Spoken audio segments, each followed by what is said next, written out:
Hello, Trekkies and Trekkers. Welcome to this amazing Star Trek podcast on Trek Tuesday. I'm your host, Dorinda, and together with my lovely co-host, Amanda Hopper, we recap every 2 weeks an episode of Star Trek, starting with Star Trek TNG. All the episodes will be recapped in chronicle following. We'll approach each episode with humor and a phenomenal luck. Today's recap is of the episode where no one has gone before. Well, as always, me and my lovely co-host Amanda Hopper are going to talk this week about where no one has gone before. Hello, Amanda. Hello. How are you doing? I'm doing pretty good. Good. Did you enjoy this episode? Yeah, I did. It was a pretty interesting episode.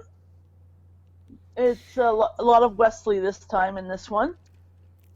Yeah, and Wesley has already promoted so he could working on the bridge.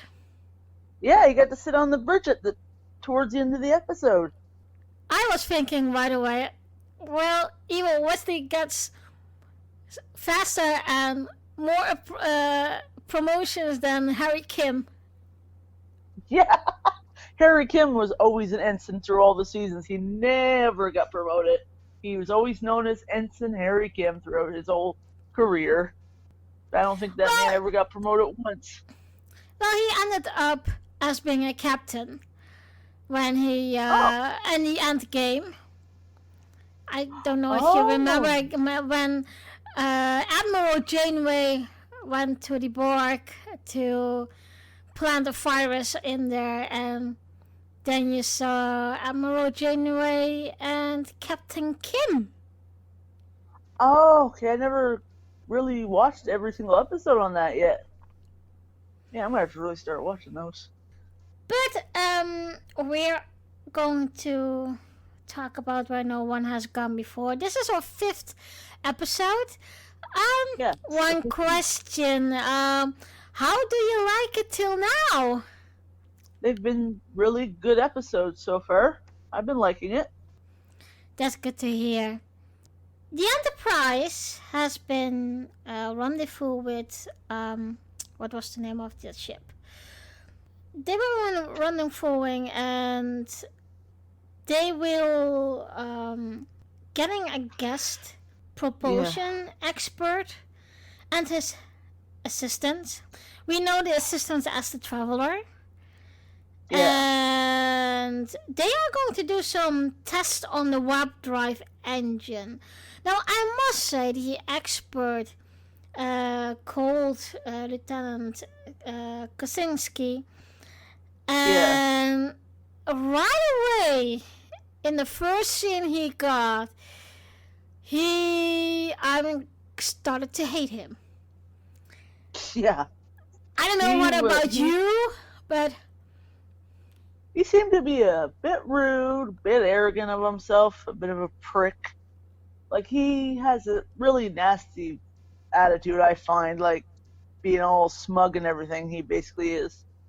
And, yeah, he's so full of himself that I was thinking, yo, dude, next airlock and you will be singing a ton over. Yeah. But okay. Because work could easily done him in. Yeah. So before that expert and his assistant came on board, Picard and Riker had a little discussion about it. And Riker didn't like it. What's going to happen? And Picard was, well, yeah, what can happen is just a test of blah, blah, blah, blah. Yeah. And at the end, I do think Picard was a little aggressive to Riker too. So Riker got, in one way, a little bit the leading in those experiments. What about the test abouts? And I really that Lieutenant Kosinski is getting the blood on my nails off. Yeah, Riker was kind of really skeptical of Kosinski. Like, he's like, I don't know about this guy. He seems a bit fishy. It doesn't seem like this whole thing will work, type thing. And Picard, well, he's like, well, maybe we'll just give the guy a chance, see if he can do it. It worked on the other two starships. But they were from an older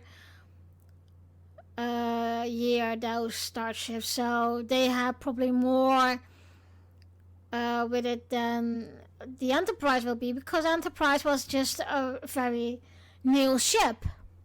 Yeah, well, the ship wasn't that old. So Wesley was already in engineering, and Kosinski was insulting to what the chief engineer was doing and his crew, and also he was very terrible about to Wesley.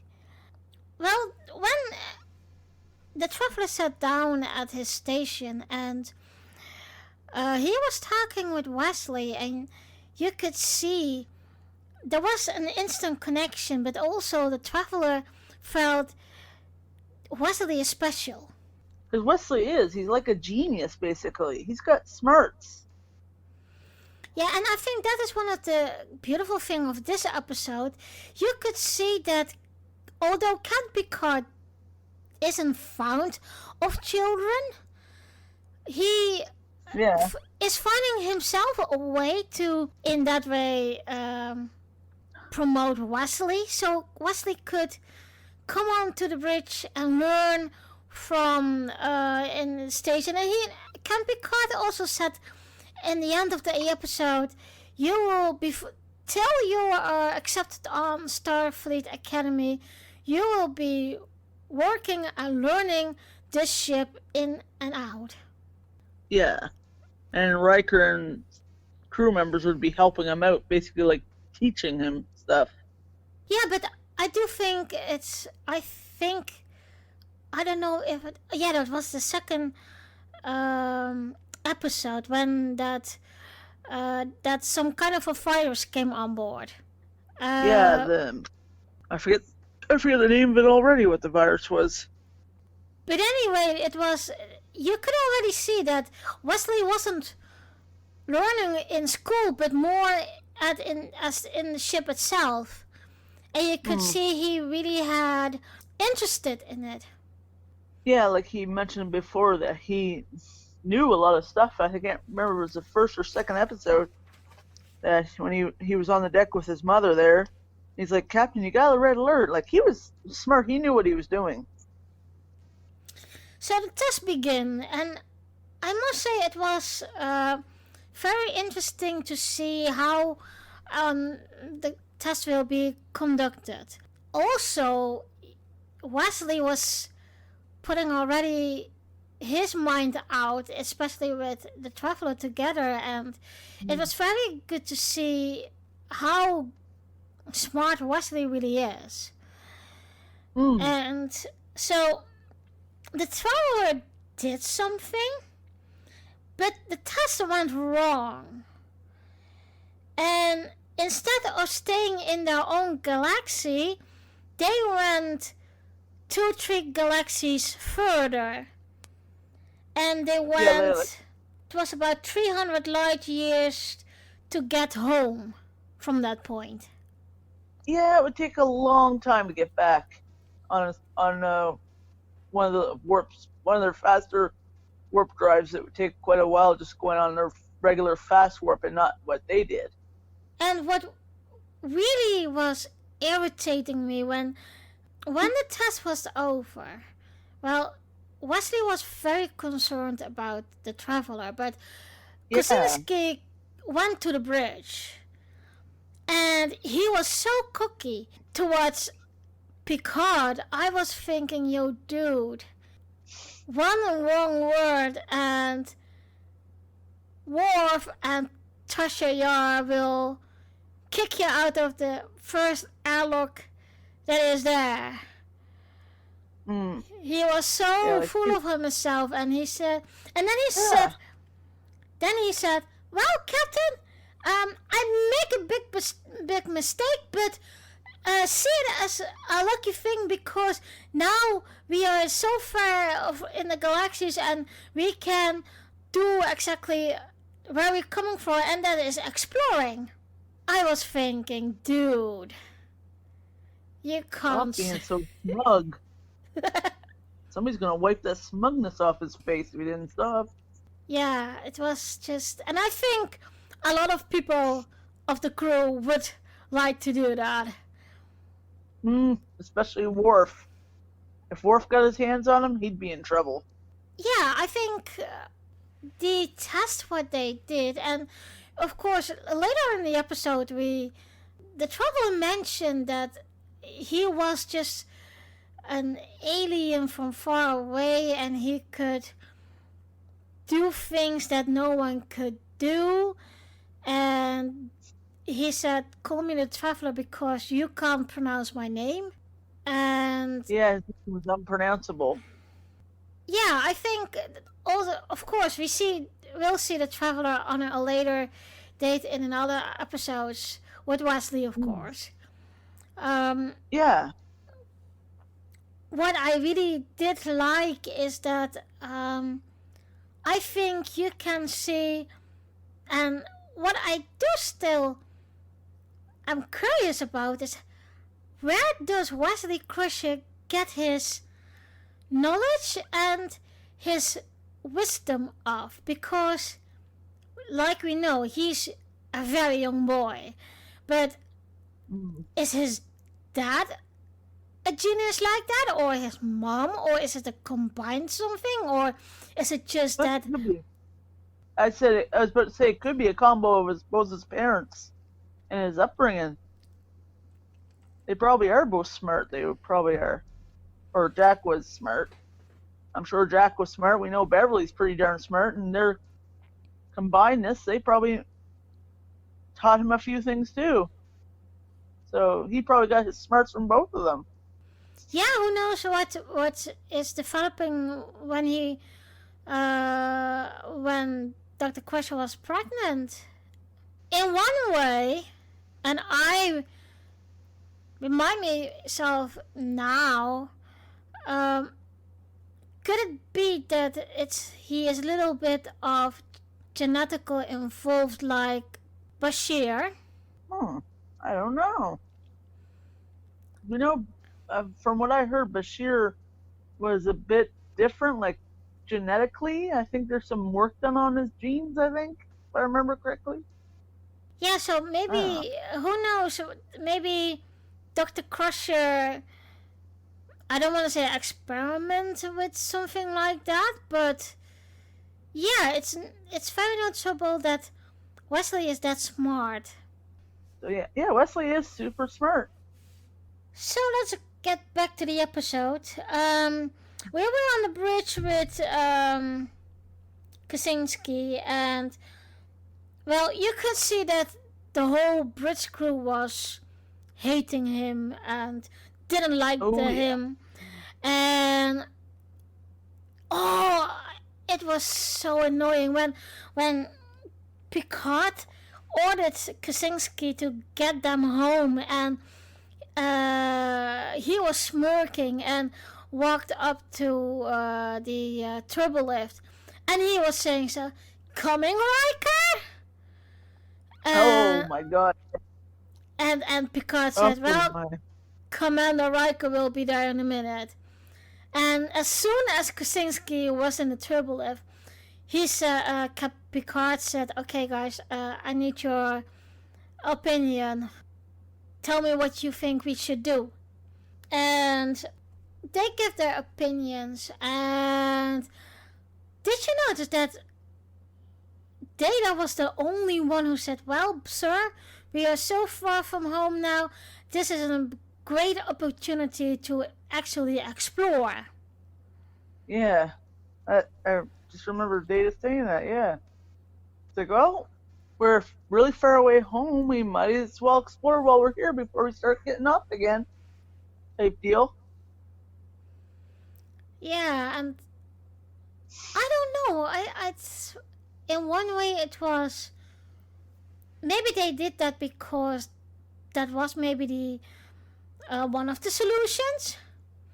But then I had to think about Voyager. Voyager was in the same situation when the caretaker threw them back to the Delta Quadrant. Picard said, okay, bring us home no matter what, do it again. And, Riker went down to engineering, and Wesley was trying to talk to Riker about the Traveler because he saw that he was fading, like going in and out of fade. So kind of like energizing, but minus the energizer machine, the transporter. Oh, where was that? Kind of like he was transporting, but minus using the machine. It was just kind of like phasing in and out of reality. Basically, is what he was doing. Like stress caused it to him, I guess you could say. I can't find it in my notes now. Right now, we'll be there when I get there. Well, so Wesley tried to talk to Riker about the Traveler, and Riker was a little bit agitated and told him now is not a good time. And Wesley tried to tell Riker 2 times that the Traveler was fading in the tests and that kind of thing. So because Kosinski had to do the test again to bring them home, he was a little bit of pushy to the Traveler, and so the Traveler had to perform and that kind of thing. Wesley told them, guys, the Traveler is too tired, let him rest first. And so the Traveler said, it's okay, Wes, we can do this. But Wesley, and that was very brave of him, Wesley challenged Kosinski to do it by himself. Yeah, he's like, well, you're so smart, why don't you try to do it yourself? Like Wesley was brave to do that up against a guy that's older than him. Yeah. Tell him that he's like, yeah, you're so smart, why don't you do it yourself without any assistance? It's like, whoa. Yeah, that was, it's in one way typical Wesley. And you could see that his careness about others, he has that from his mom. And yeah, because his mom's a doctor and she cares for people too. They did another test and it wasn't working because instead of going back to their own galaxy, they ended up even further in part of space. And it was so bizarre. It was really bizarre because they began with 1.5. They went so fast that it wasn't even watchable on the console how fast they went. So they ended up in this, how you can say it, like some kind of a nebula with all spacey thingy where you can have. It looked like a mixture between, looks like snowflakes floating around and crystals floating around, basically, to me, is what it looks like. It was so bizarre. It was like shiny zone where they landed in.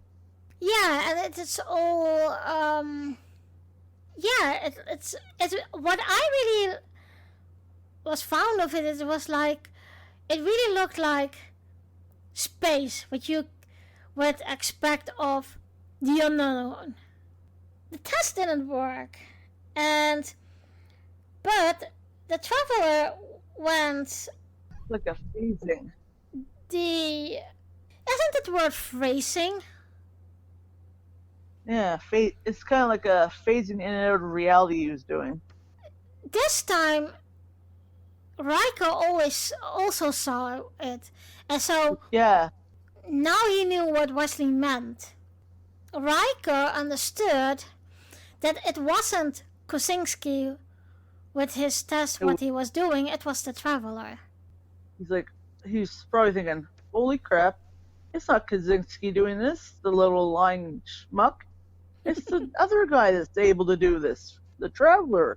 He's the one doing all the work. Kosinski's just being a smug little prick about it and showing up, trying to show himself up, make him look good. When obviously it's not him, it's the Traveler doing all the work. So they are now on a place that it is uncharted and unknown. And once again, Kosinski said, "Alright, Captain, don't be mad at me. This is our opportunity to explore." But Picard was, I think, angry about it because he is responsible for all the life forms on his ship. And he said, "This isn't right. We need to go back to our own galaxy." So Yeah, Picard was mad at him, basically. yeah, who wouldn't? Picard looked like he wanted to take his fist and just clock him one right between the eyes. So the next thing what happened is that there are strange things going on the Enterprise. Yep. We see a Klingon Targ. Yeah, it's like basically a warthog, but they put extra fur on him to make him a Klingon Targ. It was kind of cute. It was pet. Cute how Worf melted. Yeah, Worf softened up when he saw the Targ. And then Tasha Yar got this flashback when she was on the colony.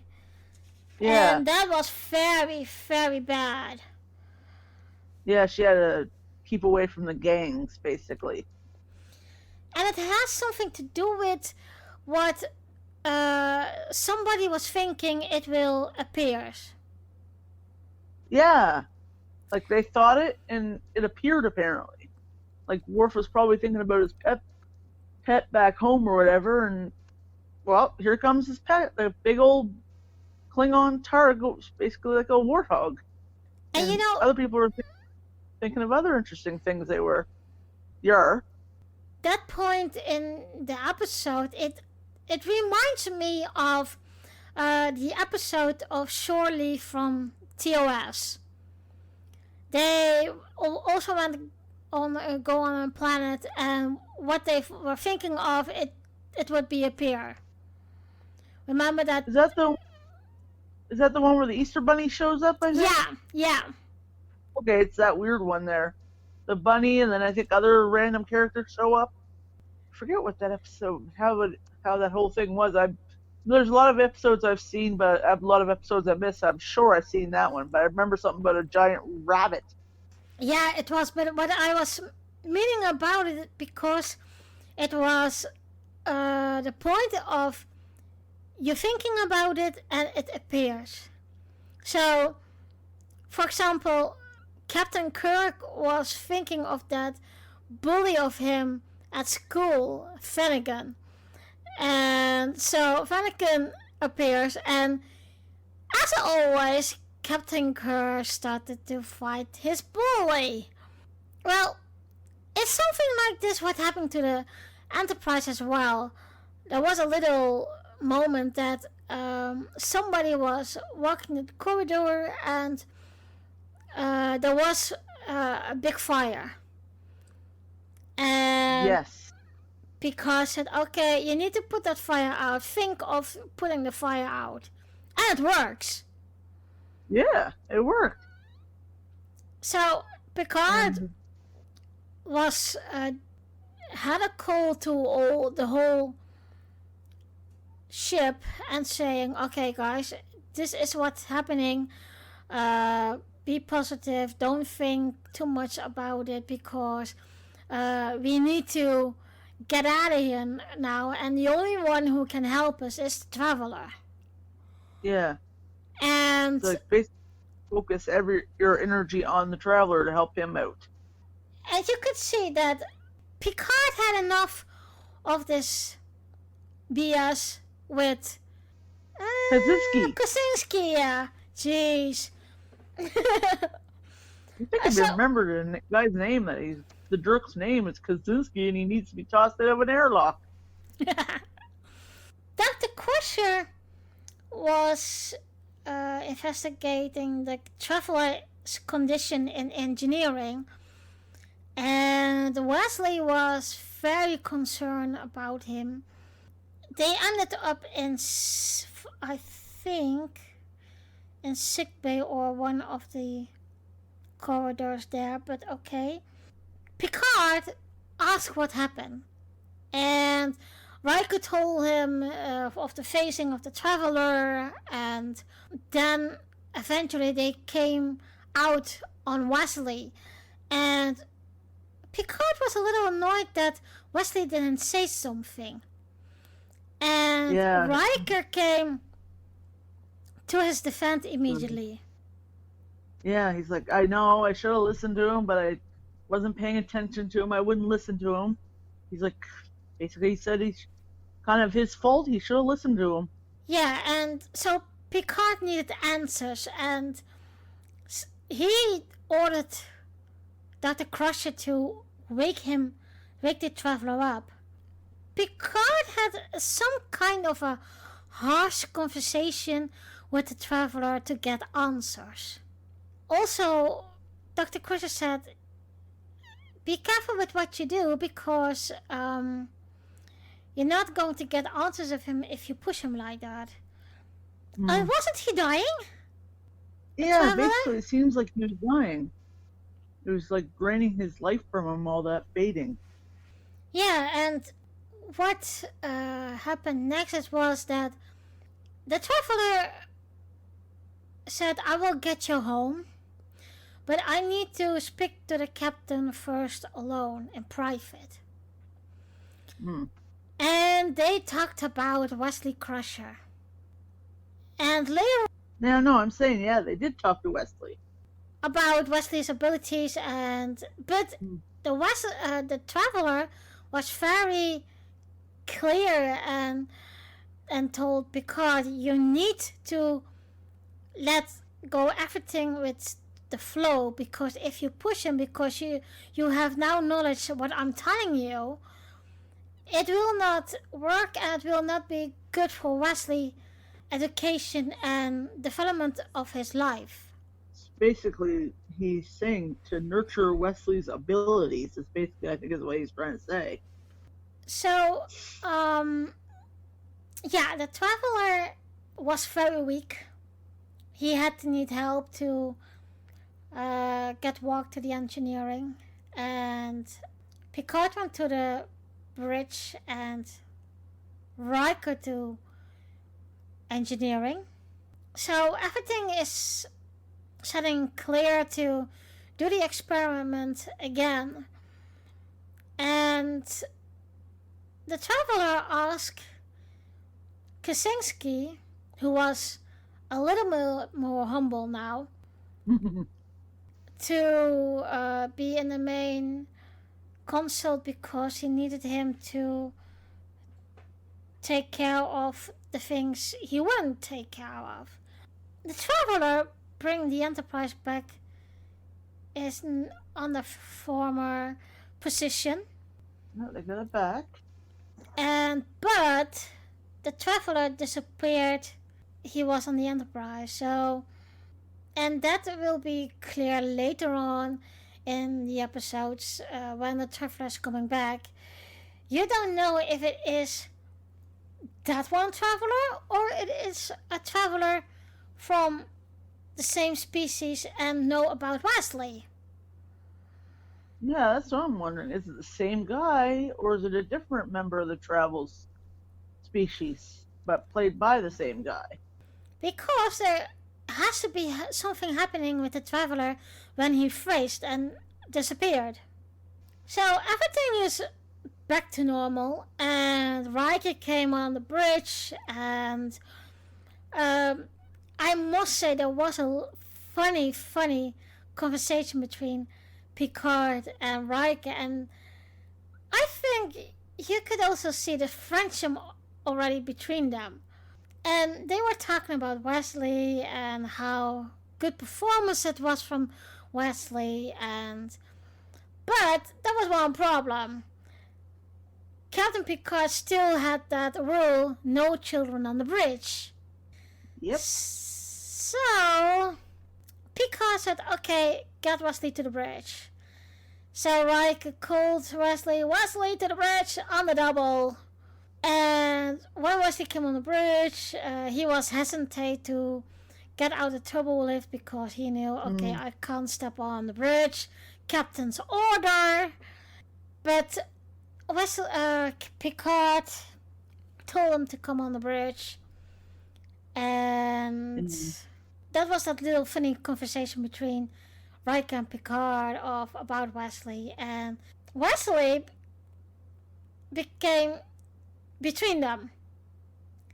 And there was a little moment I was thinking, okay, I hope that Picard doesn't use that phrase everyone knows, shut up, Wesley. But he didn't. he kept it sensible, and he said, Wesley, don't go and come between us. We're talking. Big people are talking. Okay, Wesley said, okay, sorry, Captain.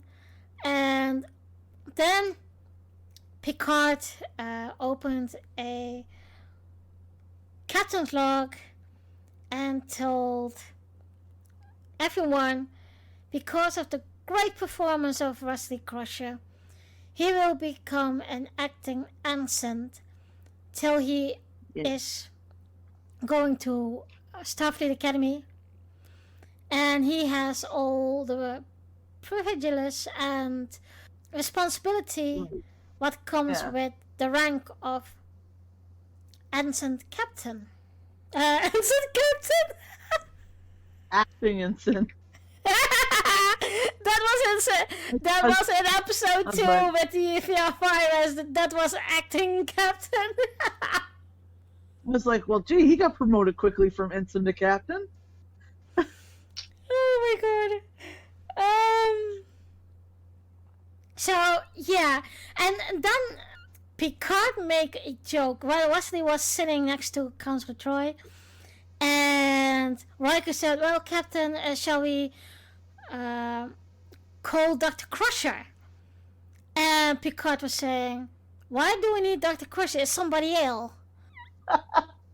And Riker said, "Well, it's his mother, and maybe she wants to know what happened today. Wesley will not go to school again, but in a way of learning from the whole ship in and out, and maybe she wants to know it. Maybe she will be proud." Oh yeah. So but I think he still did go to classes from time to time. Yeah, I think so too. But I think his role of knowing the ship and been taught by so many people has become bigger. And there was an episode, I can't remember when, but there was an episode when Dr. Crusher left for Starfleet Academy, becoming the chief head medical officer from whole Starfleet. So she would go away, and Wesley will come with her, and he didn't want to because he was on his place. He knew where he was.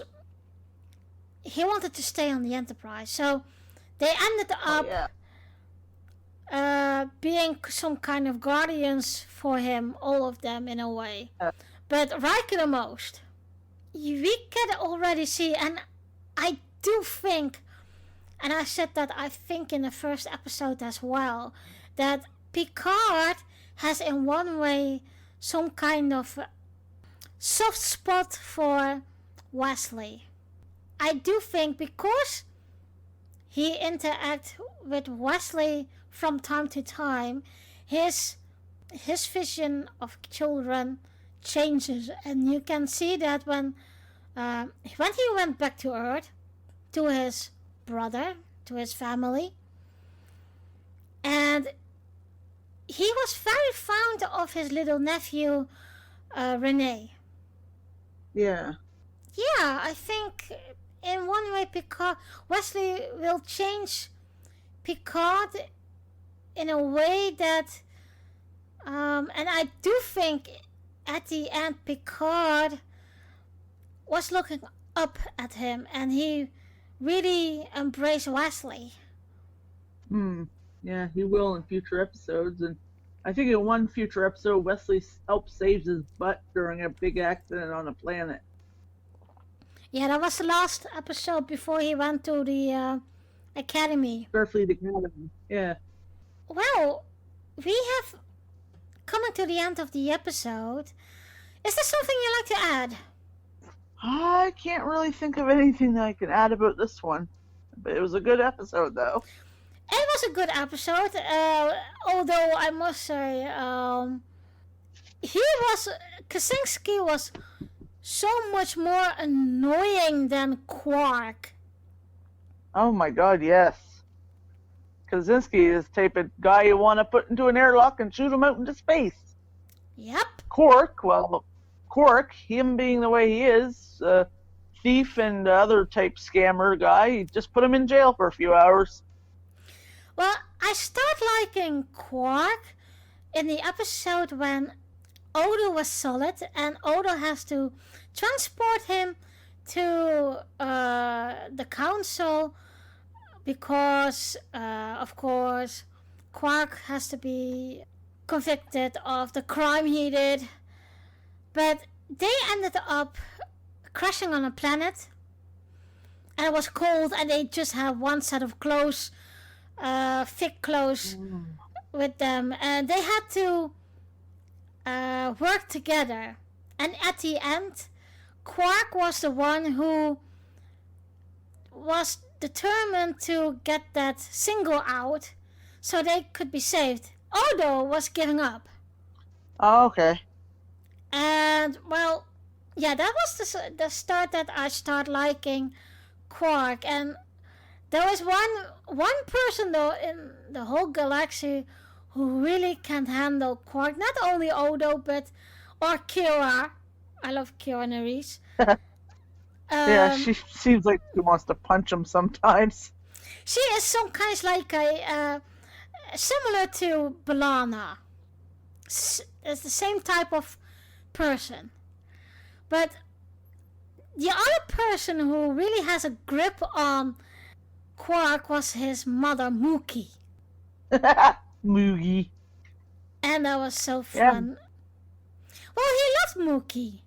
Only he didn't like it when she was so into the trading, and because women couldn't do that, and women shouldn't be wearing clothes and that kind of thing. So, but Mookie said, yeah, what the heck, I am what I am, and see ya.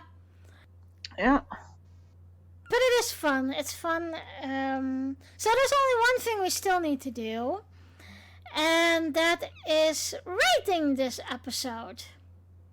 Yep. My rating is a 9. Yeah, it's safe to say it's a 9. Yeah, we can keep it at that. I really liked it in general. Although, like I said, Kosinski could get... But okay. Toss that smug fool into an airlock and shoot him out into space. Yeah, we said that already for a couple of times, didn't we, girl? Yeah. But that is how irritating and annoying Kosinski is. Yeah.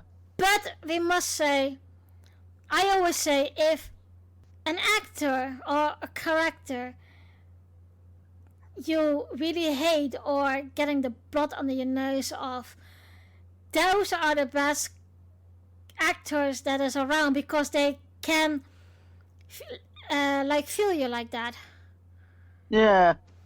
The guy who played the Traveler, is he the same guy who did Lurch in the Addams Family? Because it seems like he is. Yeah, and he was also, I believe, he was the servant and also married to Loxana Troy. Oh, that tall guy that was super quiet. Yeah.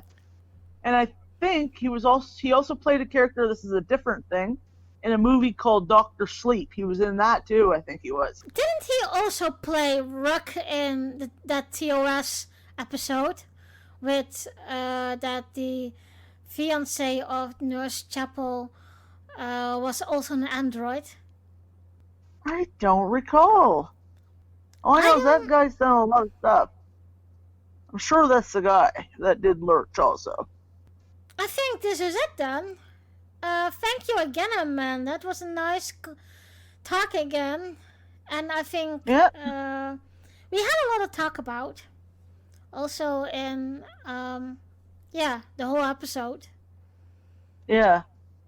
Let me see. The next episode is... I need to look for that. Lonely Among Us. Yeah. Lonely Among Us. It was nice talking to you, and we will speak to each other in about 2 weeks again. Yep. A week after Halloween. Oh dear. I love Halloween. Me too. We wish you guys a very, very nice Halloween. And we hope you enjoy this episode. And well, tell us what you think, how we are doing, and what you think about the episode we watched this week. And well, live long and prosper. Live long and prosper. Dear listeners, thank you for listening and join us in 2 weeks for a new episode recap. In the next episode we will recap the episode Lonely Among Us. Girls Talking Track is also to listen, follow and subscribe on Anchor, Google Podcasts, Spotify, the Facebook group and the YouTube channel. If you'd like to comment on this episode or talk with us about the Star Trek episode we just recapped, you can reach out on the Facebook group and the YouTube channel of Girls Talking Track. We will see you in 2 weeks. Live long and prosper.